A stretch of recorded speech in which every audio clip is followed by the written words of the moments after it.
Sebelumnya aku ucapkan selamat datang untuk kalian yang baru melihat channel ini, dan semoga kalian selalu sehat dan selalu mempunyai hidup yang sejahtera dalam segala aspek di kehidupan kalian semua.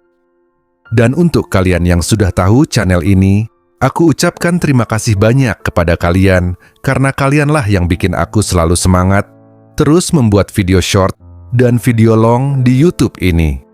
Semoga kebaikan kalian semua mendapatkan balasan yang sangat lebih dan selalu makmur dalam aspek kehidupan kalian semua. Sekarang kita lanjut ke pembahasan inti video ini, usaha di desa yang masih sangat menguntungkan di tahun 2026 sampai 2027. Banyak orang berpikir, kalau mau sukses, harus pindah ke kota, harus kerja di gedung besar, harus punya koneksi luas. Padahal kenyataannya, desa justru mulai menjadi tempat yang punya peluang besar untuk menghasilkan uang. Karena sekarang, internet sudah masuk desa, marketplace sudah masuk desa, TikTok Shop sudah masuk desa, pengiriman barang sudah jauh lebih mudah, dan masyarakat desa mulai berubah. Artinya, orang desa sekarang punya peluang yang dulu hampir tidak ada.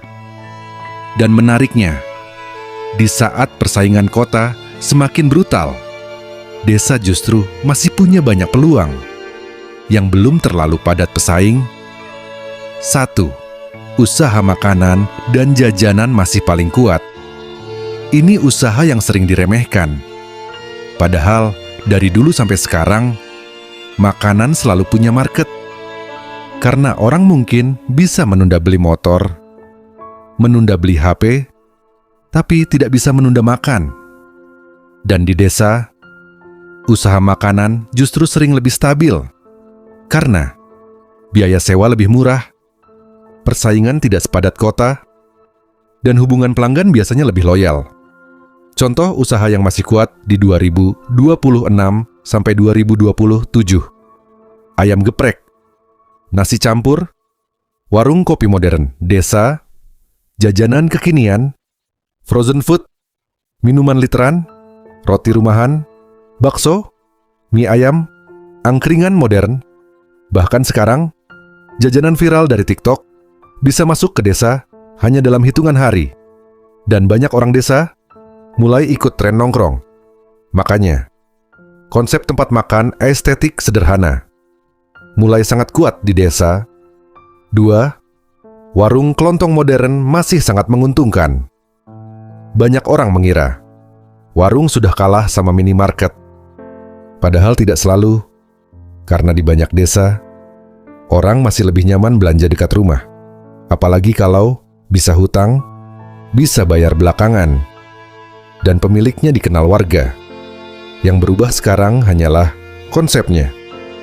Warung yang rapi, punya QRIS, stok lengkap, dan pencahayaan bagus, sering jauh lebih ramai. Karena masyarakat sekarang mulai suka tempat yang terlihat bersih dan modern. Bahkan, counter kecil plus warung plus frozen food sekarang jadi kombinasi yang cukup kuat di desa. 3. Konter HP dan pulsa masih hidup. Jangan salah, meskipun sekarang semua serba digital, kebutuhan internet justru makin besar. Dan hampir semua orang sekarang main TikTok, WhatsApp, Facebook, YouTube. Artinya, kuota internet tetap dibutuhkan. Belum lagi, token listrik, top up game, transfer uang, pembayaran digital. Kalau lokasi strategis, usaha seperti ini masih bisa sangat stabil. Apalagi kalau digabung, jualan aksesoris HAP, casing, charger, headset, dan jasa print. 4.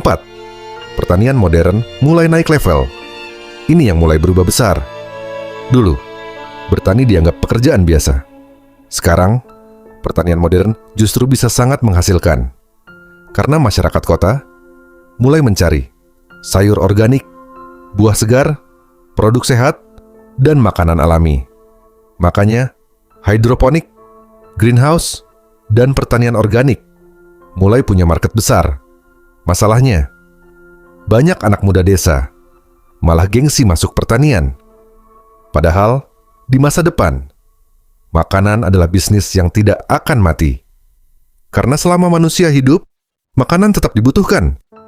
5. Peternakan dan bioflok masih kuat. Lele, nila, ayam kampung, bebek, telur masih punya market besar, terutama sistem bioflok, karena lebih hemat tempat, lebih cepat panen, dan lebih efisien pakan. Dan yang paling penting, permintaan protein di Indonesia masih terus naik. Artinya, usaha peternakan kemungkinan besar tetap akan hidup bertahun-tahun.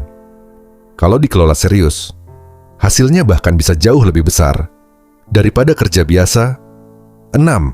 Konten kreator desa mulai menjadi bisnis besar. Ini yang banyak orang belum sadar. Sekarang, kehidupan desa justru punya daya tarik besar di internet. Karena orang kota mulai bosan dengan konten palsu, kemewahan palsu, dan flexing berlebihan. Makanya, konten suasana desa, masak tradisional, bertani, memancing, kehidupan sederhana, mulai banyak ditonton. Dan banyak kreator desa sekarang menghasilkan uang dari YouTube, TikTok, endorsement, affiliate, dan jual produk sendiri. Artinya, desa sekarang bukan cuma tempat tinggal, tapi juga bisa jadi aset konten. 7. Usaha air minum dan isi ulang masih kuat. Air bersih adalah kebutuhan harian, dan di banyak desa, usaha depot air isi ulang masih sangat ramai karena kebutuhan terus ada, pelanggan terus berulang, dan margin masih cukup bagus. Apalagi kalau pelayanannya cepat, tempat bersih, dan kualitas air bagus. Bahkan beberapa BUMDes bisa menghasilkan omset puluhan juta dari usaha air minum. 8. Yang paling penting bukan jenis usahanya, tapi mentalnya. Ini bagian paling penting, karena banyak usaha sebenarnya bagus, tapi gagal karena mental pemiliknya tidak siap. Contoh, baru sepi seminggu, langsung menyerah, baru rugi sedikit, langsung berhenti. Lihat usaha orang lain ramai, langsung pindah usaha. Padahal, usaha itu butuh waktu. Dan di desa, yang paling penting justru kepercayaan masyarakat. Kalau orang sudah percaya, pelanggan bisa bertahan bertahun-tahun. 9. Kesalahan besar orang desa sekarang. Ini realita yang jarang dibahas. Banyak anak muda desa lebih ingin terlihat sukses daripada benar-benar membangun sesuatu. Lebih suka gaya, nongkrong, dan pencitraan daripada belajar skill. Padahal desa sekarang punya peluang besar karena persaingan belum terlalu brutal, biaya hidup lebih rendah, dan peluang lokal masih banyak kosong. Tapi masalahnya, banyak orang ingin hasil cepat, padahal bisnis besar biasanya dibangun perlahan. 10. Tahun 2026 sampai 2027 akan jadi era orang yang bisa memanfaatkan desa. Karena sekarang, orang kota mulai jenuh, harga tanah kota makin mahal, dan persaingan makin padat. Sementara desa masih punya ruang berkembang besar, apalagi dengan internet. Orang desa sekarang bisa menjual produk ke seluruh Indonesia tanpa harus pindah ke kota. Dan itu yang mulai mengubah banyak hal. Dan terakhir, jangan pernah meremehkan desa. Karena di masa depan, desa mungkin bukan lagi tempat yang tertinggal, tapi justru tempat yang punya peluang besar untuk orang-orang yang mau serius membangun sesuatu. Karena usaha besar tidak selalu dimulai dari kota besar. Kadang, dia justru tumbuh pelan-pelan dari tempat sederhana yang diremehkan banyak orang.